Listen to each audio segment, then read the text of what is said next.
네, 김영일 전문가와 함께하는 이슈플로우 시간입니다. 자, 오늘의 키워드는 바로 테슬라가 되겠습니다. 앞서서도 실적이 별로였다라는 부분들을 간략하게 들으셨는데요.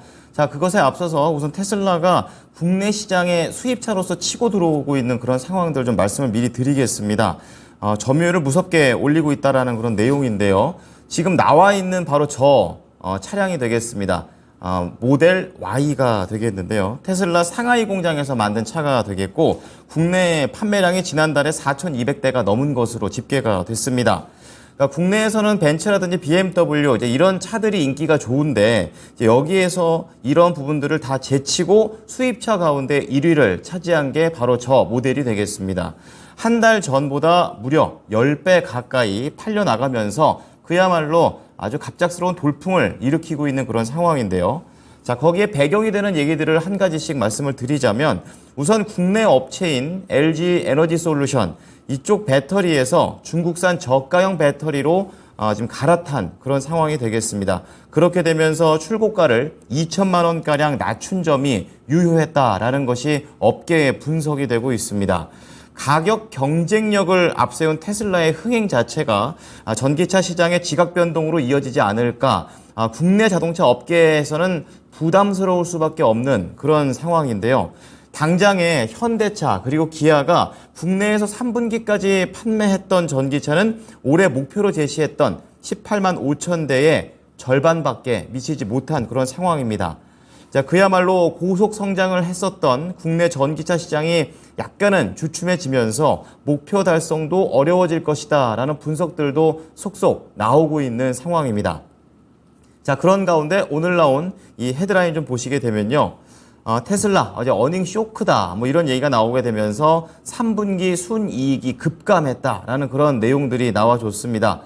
종목 역시 여기에 타격을 좀 받는 모습이고요. 국내 종목들도 여기에 영향을 받고 있습니다. 자, 반토막이다라는 평가를 좀 받고 있는데 전기차 1위 기업이 지금 반토막이라면 다른 시장 업황은 어떻게 봐야 되는 건지 오늘 전반적인 내용들을 알아보겠습니다. 오늘의 주제 공개하겠습니다. 자, 테슬라의 실적 발표를 리뷰해 봅니다. 2차 전지주의 영향은 어떻게 될지 알아보겠습니다. 김영일 전문가입니다. 전문가님 안녕하십니까? 네, 반갑습니다. 김영규 전문가입니다. 네, 자, 오늘은 테슬라 관련해가지고 주제를 좀 잡아봤고요. 세 가지 플로우로 나눠보겠습니다. 자, 테슬라 실적 리뷰와 관련해서 첫 번째 플로우입니다. 이익률, 그러니까 마진이 대폭 줄어들었다라는 그런 내용들 나와 있고요. 두 번째로 오늘 2차 전지 관련된 종목들이 전반적으로 좀 안 좋은 상황들이 있는데요. 관련주들 흐름 체크하고 마지막에 전략까지 마련해 보도록 하겠습니다. 자, 테슬라 실적이 나오기 전부터 계속 좀 우려된다라는 내용들이 있었었는데 역시 뚜껑을 열어보니까 우려되는 부분들이 있습니다. 좀 더 자세한 내용 리뷰 부탁드릴게요.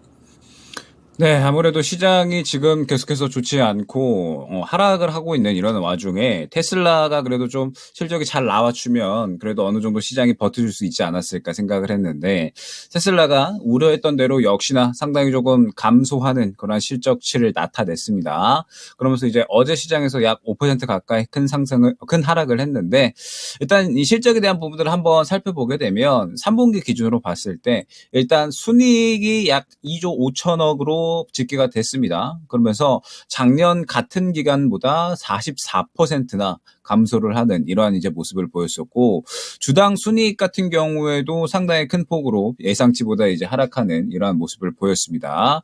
그다음에 3분기 영업이익률이 약 7.6% 정도로 나왔는데 작년 동기보다 9.6% 하락을 한 반토막 수준이 낮다라고 생각을 해주시면 될 것 같아요. 매출 같은 경우도 마찬가지로 상당히 큰 폭으로 하락을 했다라고 보시면 될 것 같습니다.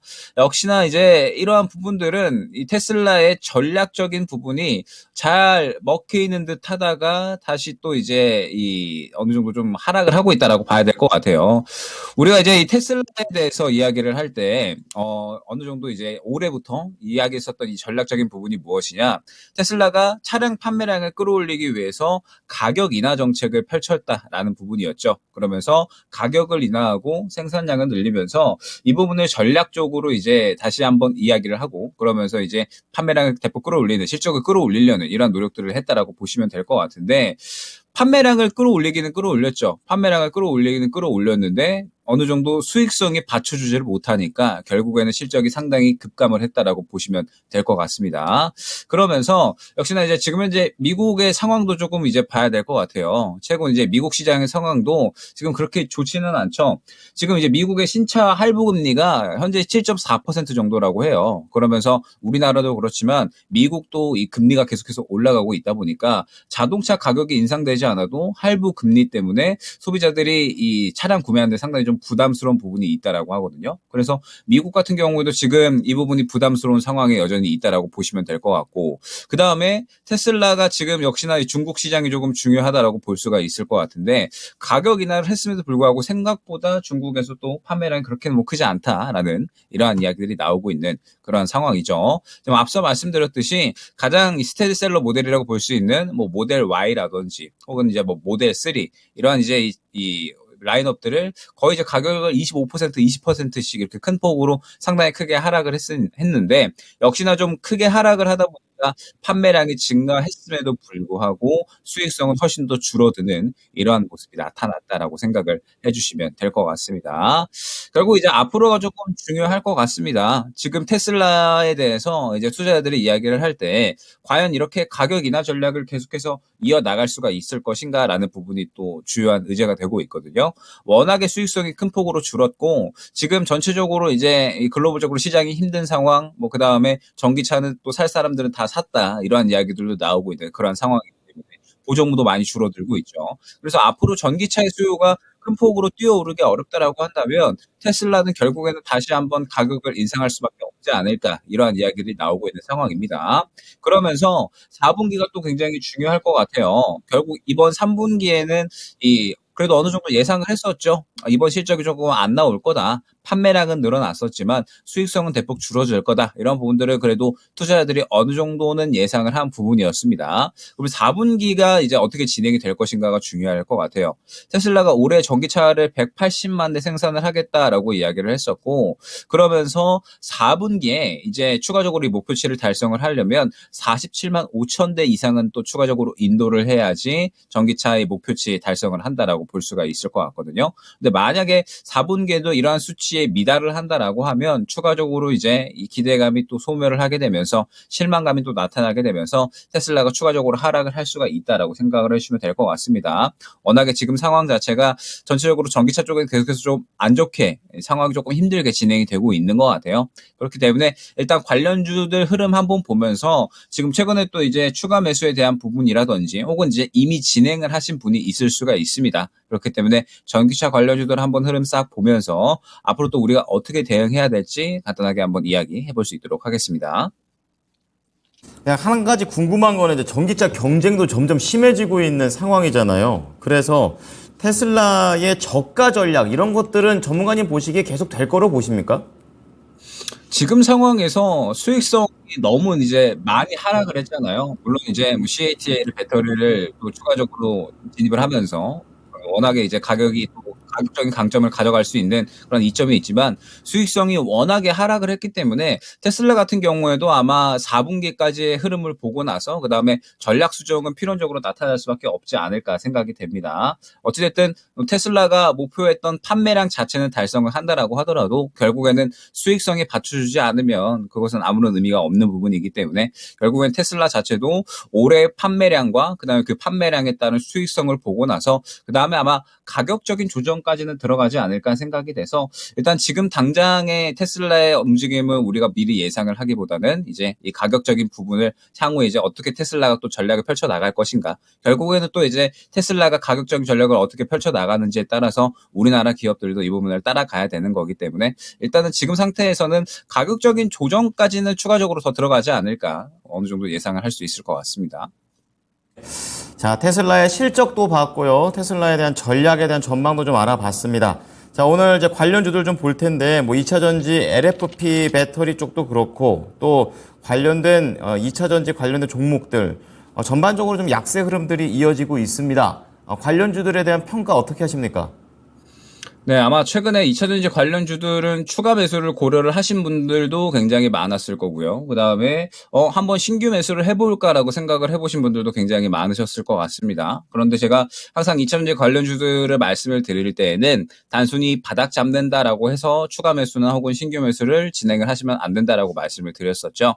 지금 현재 상황에서 에코프로를 예로 들어서 말씀을 드리면 최근에 그래도 어느 정도 바닥을 잡아주려는 시도는 하고 있는 그러한 상황입니다. 다만 단순히 바닥을 잡는 데에서 끝나는 게 아니라 어느 정도 시장에 관심을 받아주고 좋은 이야기가 나와주면서 수급이 강하게 들어와 줘야지 다시 한번 고개를 틀어줄 수가 있다라고 말씀을 드렸죠. 지금 현재 시장이 오늘 같은 경우에도 코스닥이 저점을 깨버리고 내려가고 있는 그런 상황입니다. 그렇다라고 했을 때 다시 한번 이 반대 매매 물량에 대한 위협도가 또 시장에 생겨날 수가 있는 거고, 그렇다라고 했을 때 이전 코스닥 기준으로 해서 이전 저점 구간까지는 추가적으로 하락을 할 수가 있겠죠. 약 770 구간에서 750 근처 구간까지는 지금 이제 추가적으로 열려 있는 상황이기 때문에 지금 이러한 상황에서는 결국에는 주도주는 강하기가 힘들다라는 뜻이 될 겁니다. 그렇다라고 했을 때 역시나 또 우리나라의 주도주 군의 하나라고 볼 수 있는 2차전지 종목들은 당장에 여전히 강세를 보이기는 힘들다라는 뜻이 되거든요.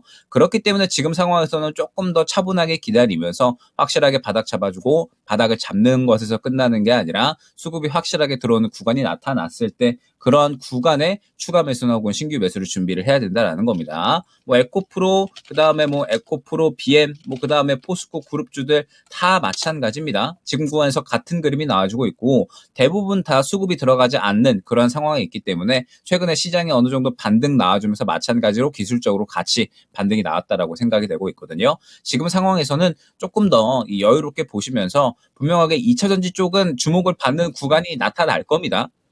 주목을 받는 구간이 나타날 텐데 이 주목을 받는 구간이 나타날 때까지는 조금 더 차분하게 보셔야 된다라는 점. 지금 구간에서는 어쩔 수 없이 시장이 계속해서 하락하다가 올라가다가 박스권 혹은 추가적인 하락 이러한 그림이 나오고 있는 상황이기 때문에 개별주가 더 강할 수밖에 없다라고 보시면 될 것 같아요. 그렇기 때문에 최근에 이 시장을 봤을 때 조금 더 개별주 쪽에 집중을 해주시고 2차전지 쪽은 조금 더 차분하게 기다리시면서 확실하게 바닥 잡고 수급 들어가는 구간까지 기다렸다가 다시 2차전지 수급이 활발하게 돌기 시작하는 그 시점에 추가 매수 혹은 신규 매수를 준비를 해주시면 좋을 것 같습니다.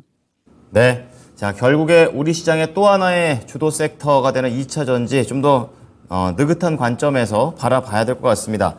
자, 다시 테슬라 얘기로 좀 돌아와서요. 이제 실적은 어쨌든 공개가 됐습니다. 뭐 재료 소멸로 봐도 될 것 같고 전반적인 전략 어떻게 가져가는 게 좋을까요? 네, 일단은 테슬라가 이번에 실적이 어닝 쇼크가 나오게 되면서 상당히 또 이제 하락을 보였습니다. 근데 사실 지금 시장의 분위기를 봤을 때 테슬라가 어닝 쇼크가 나왔다라고 하는 부분은 그냥 이제 뭐 이 큰 차에다가 그냥 한 스푼 정도 더 이제 물을 좀 얹은 그런 느낌인 것 같아요. 지금 상황에서 계속해서 전쟁에 대한 분위기도 안 좋게 좀 진행이 되고 있고 계속해서 이제 악재에 좀 민감하고 투심 자체도 많이 약해져 있는 그런 상황이기 때문에 시장이 추가적으로 이제 하락을 하고 있다라고 생각을 합니다. 일단 이 테슬라의 가격 인하 전략은 4분기까지는 좀 지켜봐야 될 것 같아요. 아마 테슬라도 이제 4분기 정도까지 보고 그다음에 뭐 가격 조정이라든지 여러 가지 또 전략을 새롭게 내년에 맞춰서 준비하지 않을까 생각이 되기 때문에 일단은 올해는 아마 판매량을 조금 그래서 말씀드렸듯이 2차 전지 같은 경우에 지금 현재 상황은 당장 어떠한 주도주가 강하게 움직이기는 힘든 그런 상황이기 때문에 항상 강조드리지만 어느 정도 바닥을 잡아주는 구간이 확실하게 확인이 되고 단순히 바닥 잡아주는 구간만 나올 게 아니라 확실하게 수급이 들어가는 구간까지 확인이 될 때 그때 대응을 해야 된다라고 생각을 합니다. 제가 확실하게 이 수급이 들어가는 구간은 나타났을 때 그때 또 확실하게 그 부분을 말씀을 드리면서 뭐 추가 매수에 대한 의견이라든지 이런 부분을 말씀을 드릴 수 있도록 할 테니까 지금은 조금 더 차분하게 시장을 보시면서 조금 더 이 개별주가 움직일 수 있는 시장이니까 개별주 쪽에 수급이 들어가는 쪽에 당분간은 좀 집중을 해주시면서 주력주 혹은 이제 이 주도주군은 이 뭐 2차 전지나 반도체군은 조금 더 차분하게 한번 지켜보시면 좋지 않을까 생각이 됩니다. 네. 자, 반도체 2차 전지 둘 다 주도주 결국에 갈 겁니다. 이제 그런 가운데 그 사이를 우리가 어떻게 공략해 나가야 되냐. 바로 종목별 대응 전략이 계속 지속되니까요. 또 다른 수급에 대한 신호가 왔을 때 김영일 전문가께 또 힌트 얻어보도록 하겠습니다. 전문가님 감사합니다. 네, 감사합니다. 네, 지금까지 김영일 전문가였습니다.